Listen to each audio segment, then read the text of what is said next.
ഇത് കാര്യാക്കണ്ട. അതെ, ഇത് കാര്യാക്കണ്ട. വൈകിട്ട് ചെറുതായിട്ട് കൊക്കപ്പുഴുള്ള കൊച്ച. അതെ അതെ, അവന്റെ അമ്മയുടെ ഒരു തീച്ചി. എന്താ പറഞ്ഞേ? ഏയ് അവന്റെ അമ്മ ചെറുപ്പത്തിൽ അങ്ങ് പോയേ. അവള് ഇതുപോലെ ആയിരുന്നു. കൊടുക്കാത്ത തീറ്റ.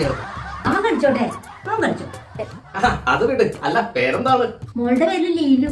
അയ്യോ മോളുടെ അല്ല, അത് പിന്നെ my name is Leela. Prabhakaran Leela. Good choice. തേടിയ വള്ളി കടലിക്ക് ചുറ്റി. അപ്പൊ ലീല, ബാക്കി പരിപാടികളൊക്കെ എങ്ങനെയാ? ഇങ്ങനെ ഒറ്റക്കൊക്കെ നടന്നാ മതിയോ? ഞാനൊന്ന് എൻജോയ് ചെയ്യപ്പോ അല്ല അച്ഛൻ ഉദ്ദേശിച്ച കല്യാണത്തിന്റെ ബാക്കി കാര്യം കുറിച്ചാ. Enjoy marriage is very important. Oh yeah. അല്ല, നിങ്ങളൊക്കെ ഇംഗ്ലീഷ് പഠിത്തം കഴിഞ്ഞെങ്കിലേ നമുക്ക് പെണ്ണിനെ കൊണ്ട് വിളിക്കായിരുന്നു. മോളെ, ഇനി രണ്ടുപേർക്കും സംസാരിക്കാനുണ്ടെങ്കിൽ ആവാം അല്ലേ?